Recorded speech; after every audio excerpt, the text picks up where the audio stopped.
ओम शांति। आज बाबा के 16 अप्रैल के महावाक्य हैं। आज अव्यक्त मुरली है। मुरली की रिवाइज डेट है 3 अप्रैल 94। मुरली का हेडिंग है संतुष्टता का आधार, संबंध, संपत्ति और सेहत अर्थात तंदुरुस्ती। आज दिलाराम बाप अपनी सदा संतुष्ट रहने वाली संतुष्ट आत्माओं व संतुष्ट मणियों को देख रहे हैं। ये रूहानी मणियों की चमक सारे दरबार को चमका रही हैं। संतोषी आत्माएं स्वयं को भी प्रिय और सर्व को भी प्रिय और बाप को तो अति प्रिय है ही। तो ऐसे हो ना, क्योंकि श्रेष्ठ ब्राह्मण जीवन में अप्राप्ति का नाम ही नहीं है। सर्व प्राप्ति संपन्न आत्माएं हो तो जहाँ सर्व प्राप्ति है वहाँ सदा संतुष्टता स्वतः और स्वाभाविक है ही। नेचुरल स्वभाव उसका संतोष का है और संतुष्टता का स्वरूप व स्वभाव निजी संस्कार ऐसा श्रेष्ठ है जो असंतुष्ट आत्मा को भी संतुष्टता का वाइब्रेशन वायुमंडल संतोष वायुमंडल में बदल देता है। इस संगम युग में विशेष बाप दादा की देन संतुष्टता है। एक संतुष्टता की विशेषता और विशेषताओं को भी सहज अपने समीप लाती है।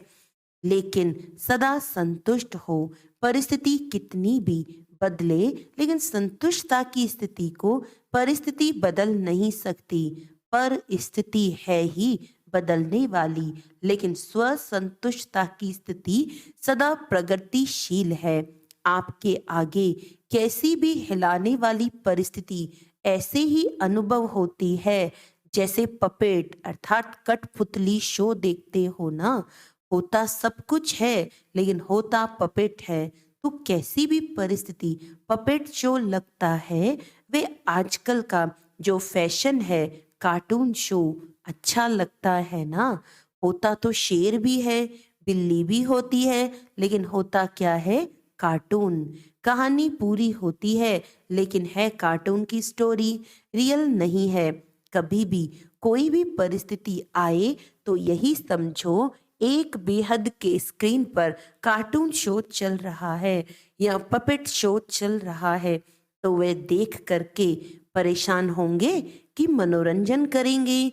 शो देखना तो अच्छा ही है ना।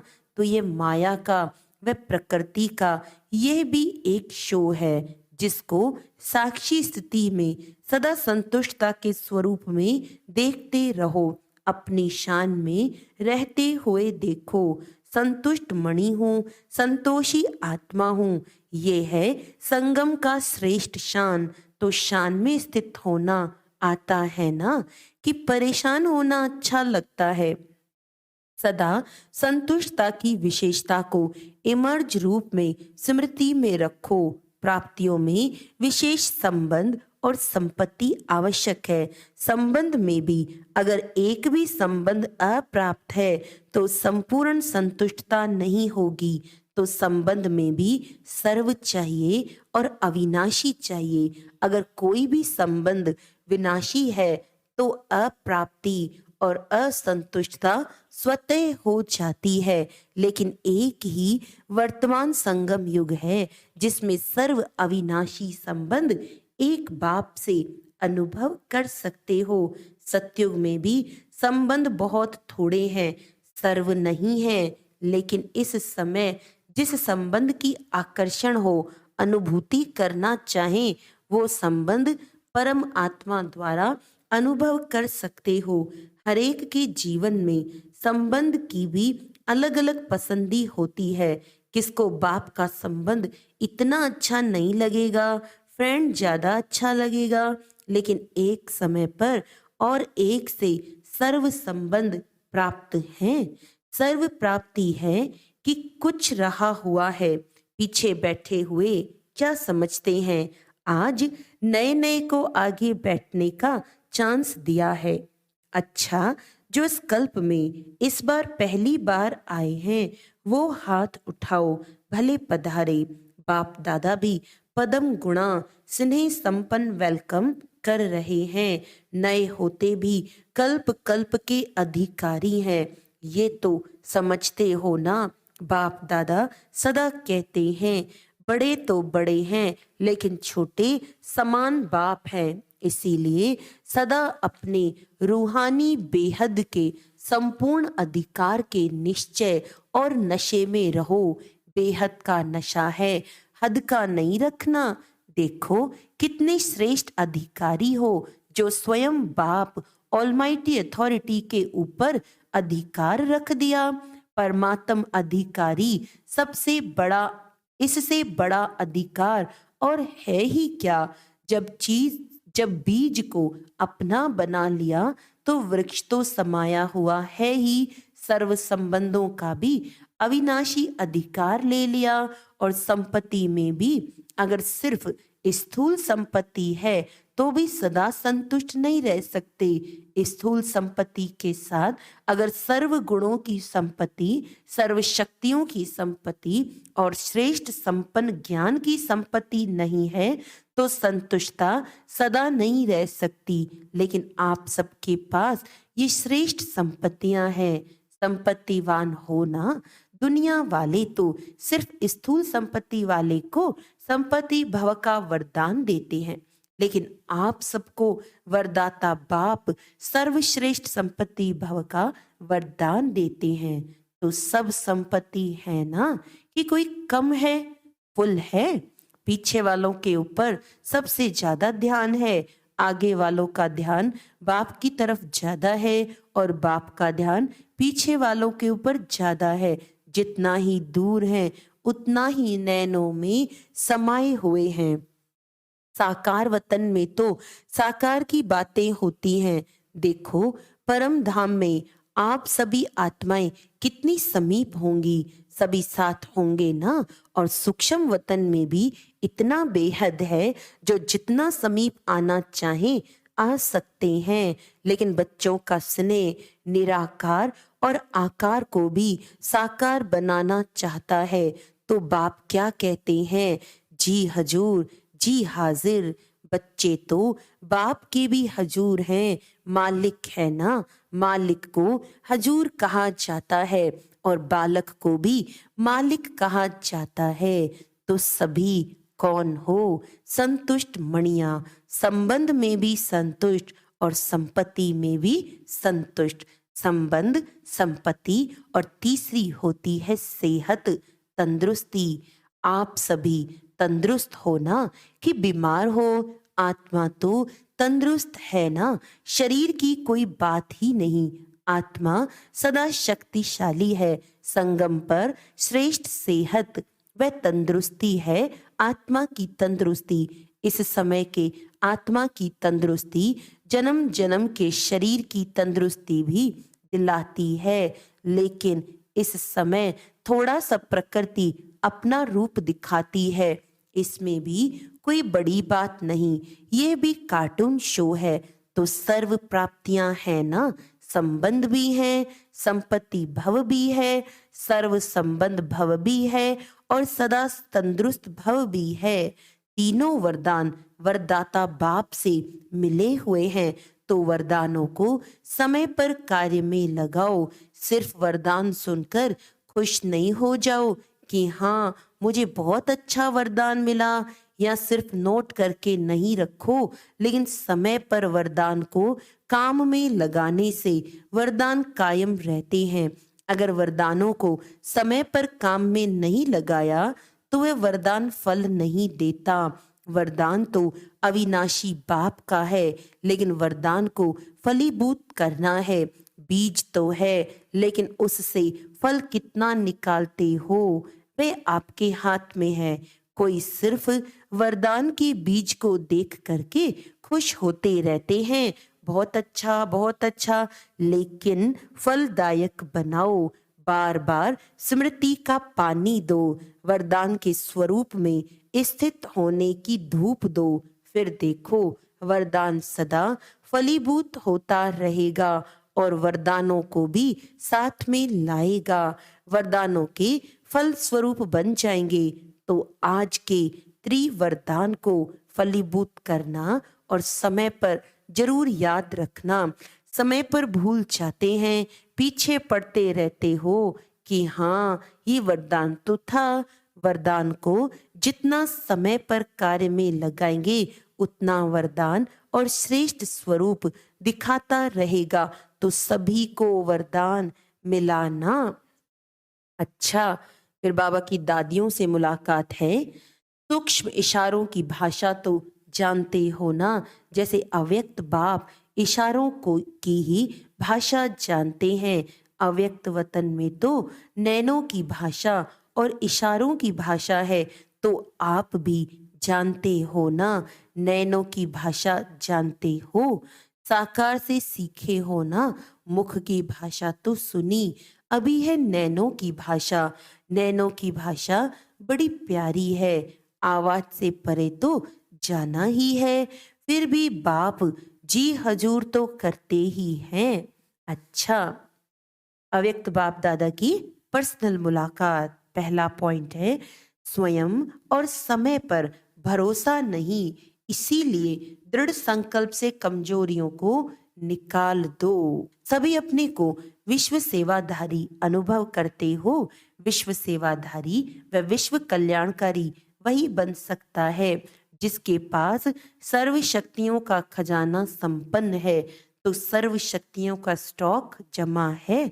सर्व शक्तियां हैं या कोई शक्ति है, कोई नहीं है। कभी कभी कोई कम हो जाती है। सदा अपने आप को चेक करो कि सर्व शक्तियां हैं या कोई शक्ति की कमी है। अगर कमी है तो उसके कारण को सोचो, क्योंकि कारण को समझेंगे तो निवारण कर सकेंगे।